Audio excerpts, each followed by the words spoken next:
Ladies and gentlemen, welcome to another edition of Colts Coffee and Conversation. My name is Carl. And I'm Holly. I'd like to welcome you to another exciting edition of Colts Coffee and Conversation. How are you, Holly? I'm doing pretty well today. Really? I'm kind of curious why, but we'll get into that in a second. Oh, okay. We just want to do our disclaimer first. We forgot to do the disclaimer the last couple of times, so guess what? We're putting it back in. Okay. Just for fun. Because it's fun to say. No, it's not. This is for entertainment purposes only. We are just normal, regular people. We do not have degrees in theology or anything like that. We just take the information, we figure it out, we put a story together, and we tell it, correct? Yes, that is correct. Beautiful. All righty. Okay, so let's do the other thing, too. Thank you for the 5 stars, guys. Thank you for the subscribes. Thank you for the listens. We do appreciate that. We do try really hard to make sure you guys are informed and also entertained at the same time. That's great. That was a smile. That's great, Carl. Alrighty, so by the way, reach out to us. Let us know what you think. Tell us how you feel. We got our Facebook fan page at Colts Coffee and Conversation. We have our Instagram at Colts Coffee Convo. And of course, we have the Twitter at Colts Coffee Con 1. That is Colts Coffee Con 1. And of course, we have our wonderful old school, always the dependable, the email address at coltscoffeeconvo@gmail.com. But wait, there is more. Holly, take it away. Get your voice memo on your smartphone and record your response to us and send it off to coltscoffeeconvo@gmail.com. Beautiful. All righty. So before we get into our conversation about Colts, let's talk about our coffee. Today was a good day. It was a good day. It was a great day. We decided to break protocol, and we decided to get into the car and drive over to the Starbucks drive-thru. We're done with homebrew for today. Because we can't afford it every day. It was just once in a while. Now it's turned into a treat. Yes. Because the drip, which I don't even know is even open. It is open. It is? Yeah, I got a little email from them saying, "Hey, we miss you. Here's $1 off. Please come." Ooh. Looks like Carl might be picking up a Spanish latte, but I prefer it in a cup, not to go. But we'll cross that bridge. Anyway. So, okay, so yes, we ended up getting in the drive-thru, thought there was a huge line. Nope.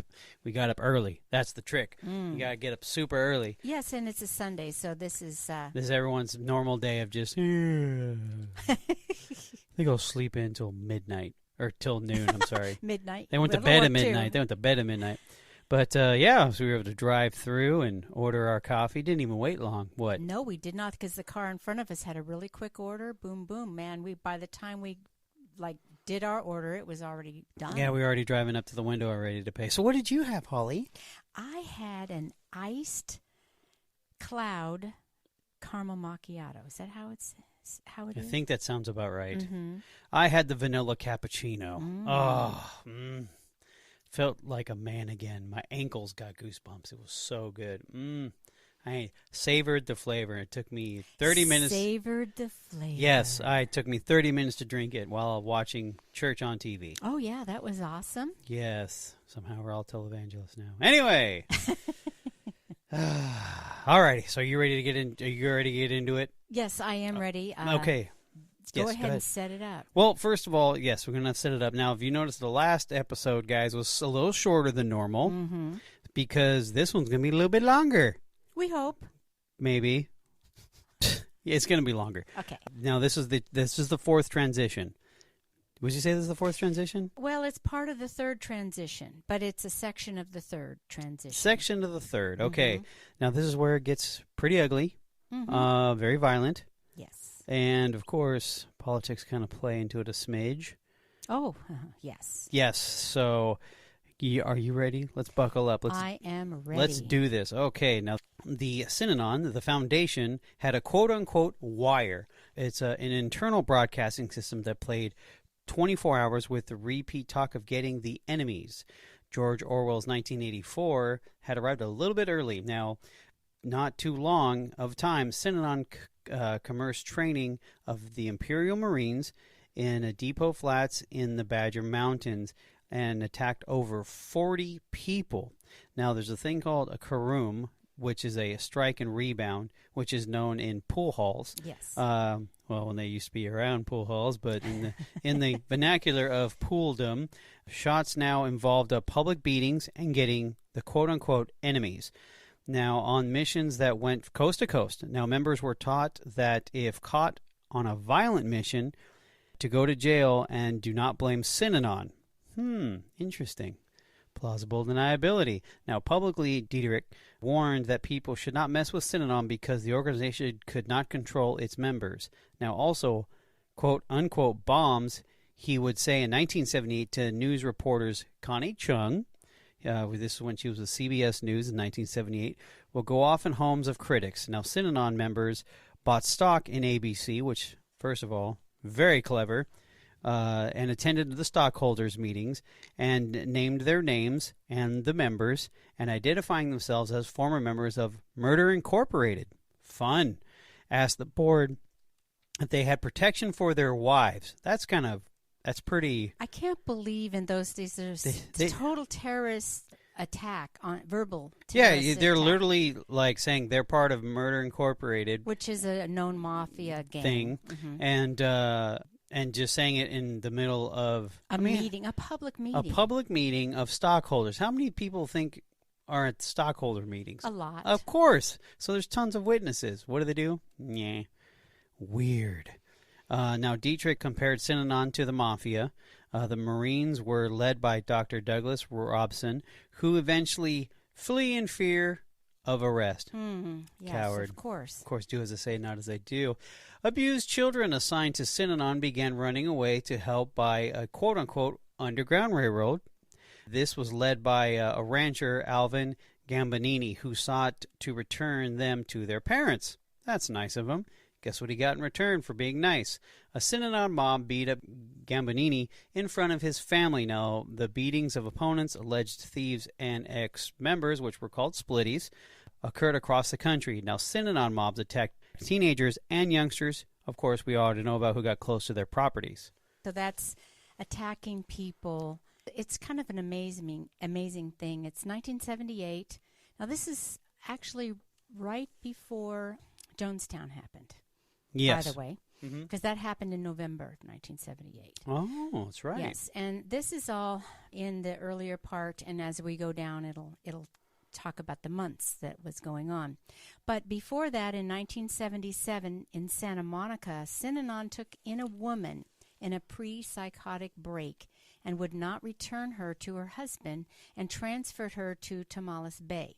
The husband hired attorney Paul Morans, who had recently finished a case against persons who had kidnapped Skid Row alcoholics and kept them on Thorazine in nursing homes in order to build a state. Morans and Synanon locked horns for 8 years. A grand jury in Marin County, pushed by Paul Morans, issued a scathing report in March of 1978 attacking Synanon for its child abuse, profits that flowed to Dietrich, weapons, threats, and also attacking authorities for their lack of oversight. Remarkably, the authorities refused to intercede. Of course. Though local newspapers and broadcast media covered the case, they were largely silenced by lawsuits from Synanon lawyers charging libel. The Associated Press did a study of Synanon's efforts to discourage the press. Rumor had it that Dietrich could be heard over Synanon's private radio network ranting, quote, "Who is this guy Morans? Why doesn't someone break his legs?" unquote. In a recording of a speech later seized by the LAPD, Dietrich fumed, quote, "We are not going to mess with the old-time, turn-the-other-cheek religious posture. We are going to, our religious posture is, don't mess with us, you can get killed, dead, physically dead. We either have a good thing here or we don't.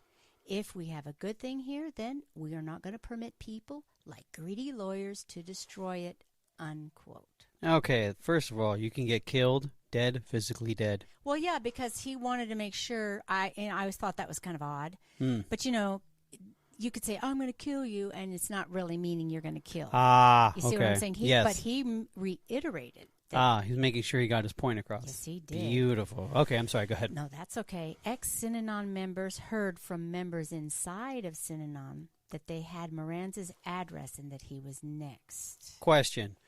ex-Synanon members are helping current Synanon members? Okay, so this is what I just thought of that too. So there's always the back and forth, and, because the ex-Synanon members would possibly, I would say, no, the reverse. The Synanon members would want to keep in touch with the ex in case they needed to split. You know what I mean? They needed some kind of support, or they just talk. I mean, that's why most cults will, once you leave the cult, you cannot talk to Shun because they don't want the transference of information. Gotcha. Okay. I'm just curious. No, that's a good point. While Moran's was meeting with California Terrorist Unit and the LAPD Intelligence Unit for protection on October 10th, 1978, Synanon Imperial Marines, as part of a conspiracy with Dietrich and other top officials of Synanon, placed a 4-foot rattlesnake minus the rattles in Moran's mailbox. So obviously Moran's went to get the mail. He was bitten and hospitalized for 11 days. A Los Angeles district attorney search warrant led to a discovery of an audio tape wherein Dietrich bragged of beatings that had occurred, the Imperial Marine training, and said one day the message would be delivered to everyone, quote, "Don't mess with Synanon. You can get killed dead, physically dead," unquote. Moran's name was mentioned in the tape along with threats to get the wives and children of lawyers who opposed Synanon. That's pretty deep. We were going after the kids and the wives. Well, that happened with the Aum Shinrikyo. That's correct. They actually did with that lawyer. They did.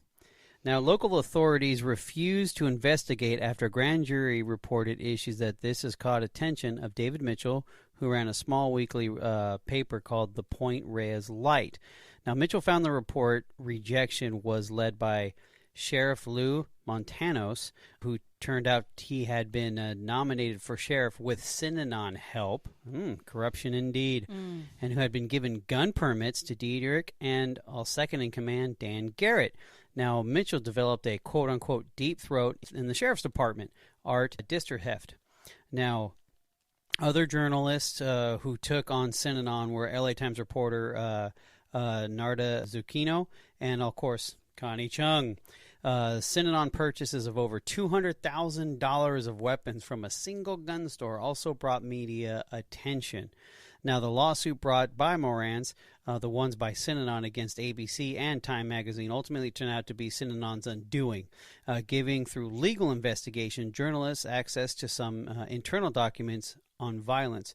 Now, Synanon members were instructed in writing to physically harm others, take responsibility for it, and never reveal Synanon's involvement.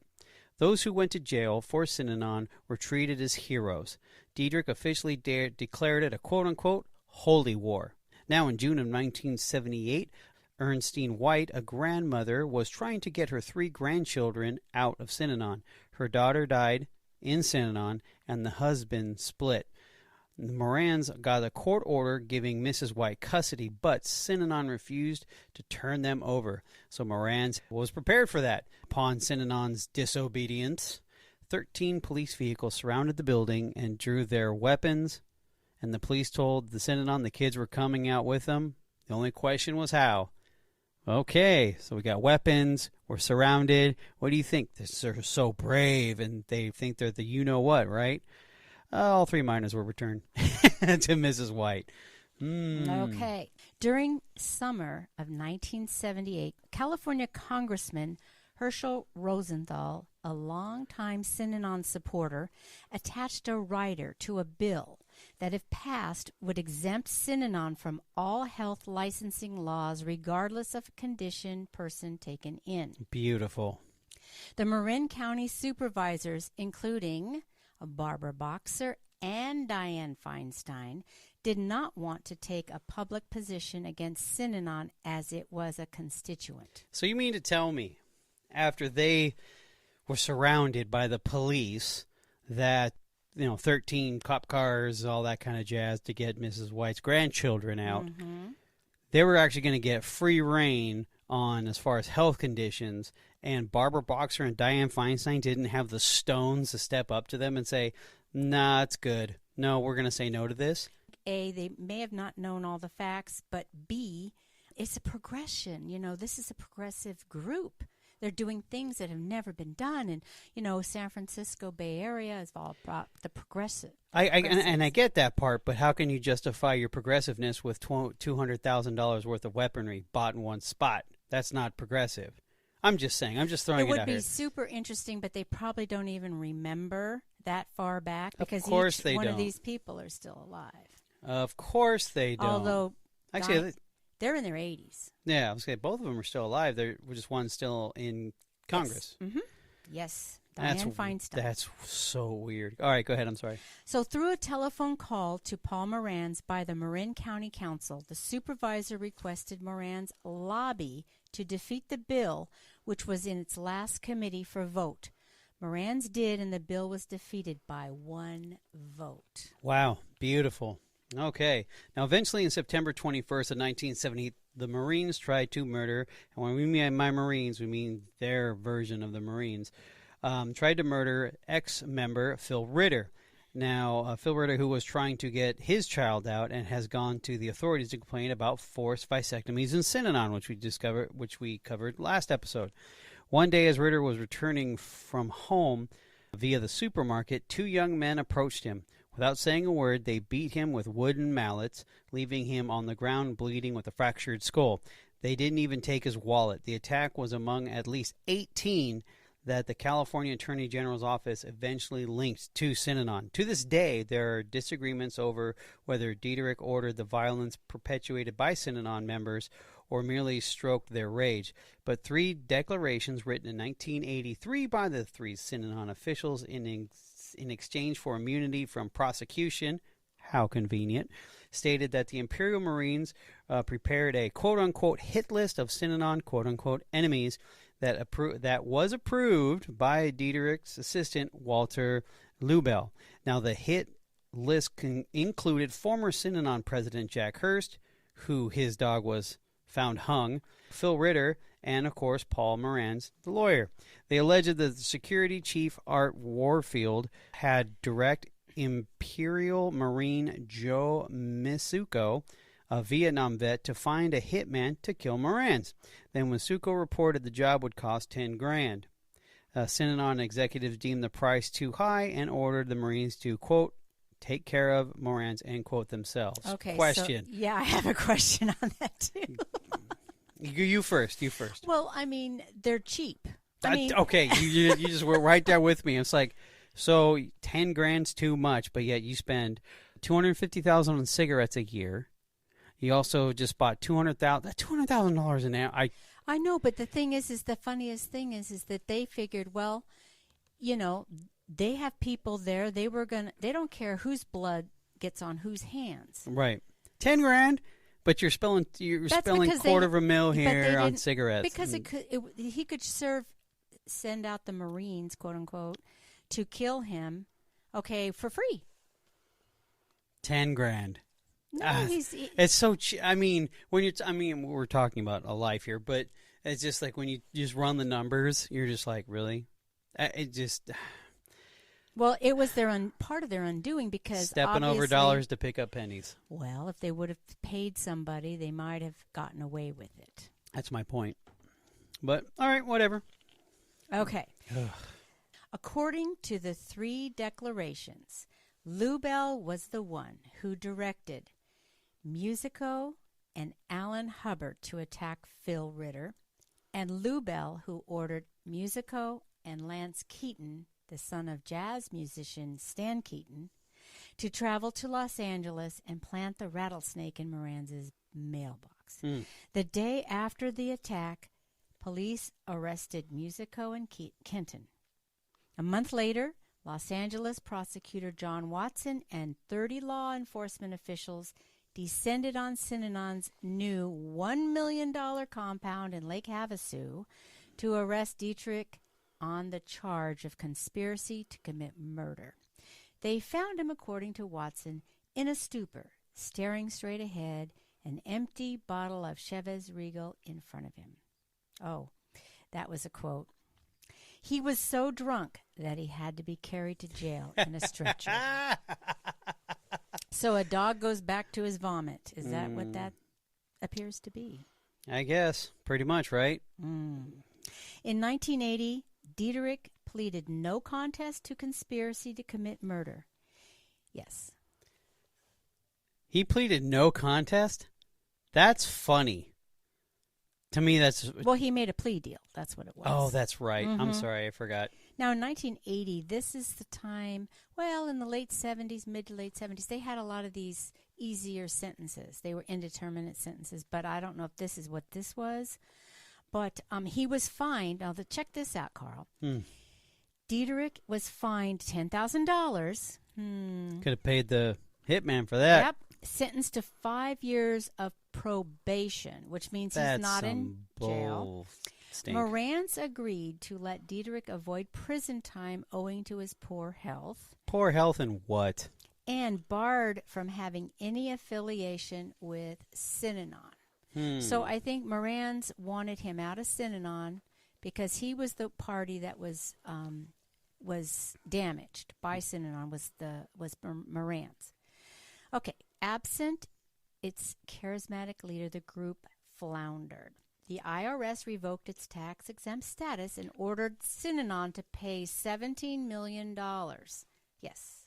There's another group out there who's tax-exempt. I'm just throwing this out here. That the government, oh my gosh, who is known for its abuse, who's known for its, insanity, and yet they still have it.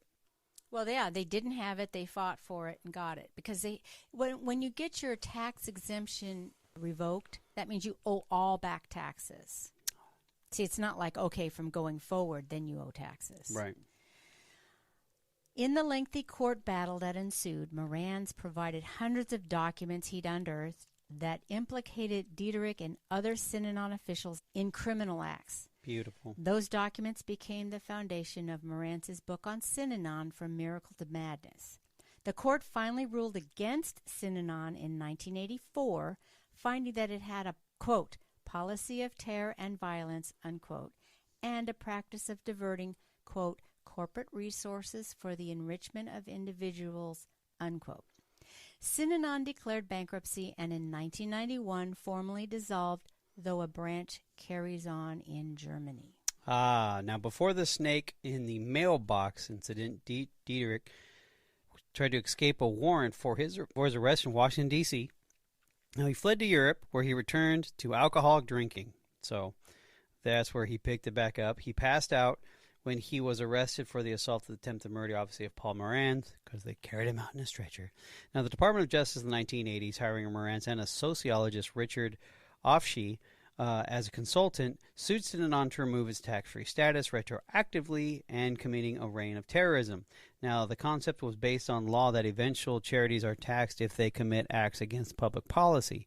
Now, Synanon fought and lost the action on summary judgment based at their own admission in their internal records. After litigation over the tax exemption, which was at the end could not pay, Synanon doors finally closed for good in 91.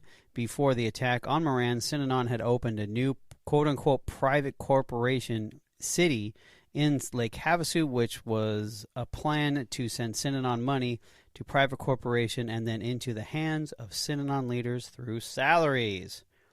And there it is, ladies and gentlemen. Synanon. Synanon. Synanon. Probably what he sounded like when he said it. Synanon. It's done. That's it. Yes, it is done. So, this is a cult, yes or no? Yes. One leader, once he left or got arrested or finally detained, it crumbled. Mm-hmm. Oh, man, the money. I don't get it. Well, it's absolute power corrupts Absolute. absolutely. Yeah. It's just sort of interesting in looking at all the different phases of it. Started out good, and he just kept, the machine was more important than the people. Right, and the thing was we were discussing earlier is that, most of these, the setup was so long for this, I'm not going to lie, I was bored a little bit of it because I'm like, come on, where's the juice? Because normal groups, cults, last 15 years-ish. I think that we kind of the average is 10 to 15, Yes. somewhere in there. This was 1958 to 1991. So there's a big, huge, and plus the transitions, it's a long transition. I think some of the juice would be some of the memoirs of people that were actually in it. Yes. This was sort of like a timeline of history. Yes. We didn't get into the nitty-gritty of, oh, you know, this person, this is what their story was. Right. And the thing, too, is that with the attachments of Hollywood and that money, Oh, yeah. and then Santa Monica and their chicken, you-know-what, cowardiceness of not dealing with the situation in Yes. person. Mm-hmm. Also not including the all the way up to, the large purchase of weaponry, the violence towards people. I mean, you got to be somewhat informed of what the heck's going on, including Barbara Boxer and Dianne Feinstein, who didn't want to take a stand on this. Really, that to me that. Well, he wielded a lot of power because Tons of power. He had a lot of land holdings. He had a lot of, I guess, government influence. Oh, he probably obviously, because he had that sheriff in his pocket, and he got away with a lot. And I think he must have had some kind of good PR because, they're helping people. The good outweighs the bad kind of thing. Right. And I think that it's just interesting how it went all the way up through Congress. Yeah. As far as but my thinking is all these people with the attacks of the minors, the kidnappings, the beatings, the whole bit, and all this going into law enforcement. Why? I thought kidnapping, I guess if you don't go across state lines or something, the FBI is not involved. I'm not sure why. Yes, that is correct. But why was this allowed? Yeah, well, the people would have reported, yes, I went up there, they beat me. Oh, well, you shouldn't have been there, dude, sorry. Everybody knows. Yeah, I mean, is that their attitude? You mess with Synanon, you get dead. Physically dead. Oh, gosh. I guess, I don't understand have, this is one of the things where you're just like, you guys are, the people, all you can truly blame is the government. The state government. It all falls on them, to the sheriff's department, to the police department, to Congress, the zoning committees, all of it. The Santa Monica city. Actually, the prison. The prisons. The prison that's right. in Nevada. Okay, yeah, you have that as well. The city of New York. Ah, that's right. San Francisco. I mean, it was crazy. Yeah, it's a nice umbrella of just what the heck, and you can't make this up. I believe that Charles Dieterich died in 1997. He was obviously out of Synanon by then. He stashed cash. Oh, well, anybody that's like that would stash cash. Right. Even if it's just in a big suitcase. Right. Well, anyways, that's it. That is Synanon. Beautiful. Once again, let us know how you think, guys. Don't forget to give us those 5 stars, because we need those 5 stars. Isn't that right, Bhagwan? Yes. The 5 stars of Colts Coffee and Conversation is very important to the algorithm. And the algorithm of Holly, I forgot. What is our algorithm? Society and culture. Society and culture, yes. Yes, that's what we do. Shut up, Bhagwan. Get out of the way. Sorry. All right. Okay. On that note, guys, once again, thank you for listening. Thank you for liking. Thank you for sharing. Thank you. And to all you Coltonites out there, good night, Holly. Good night, Carl.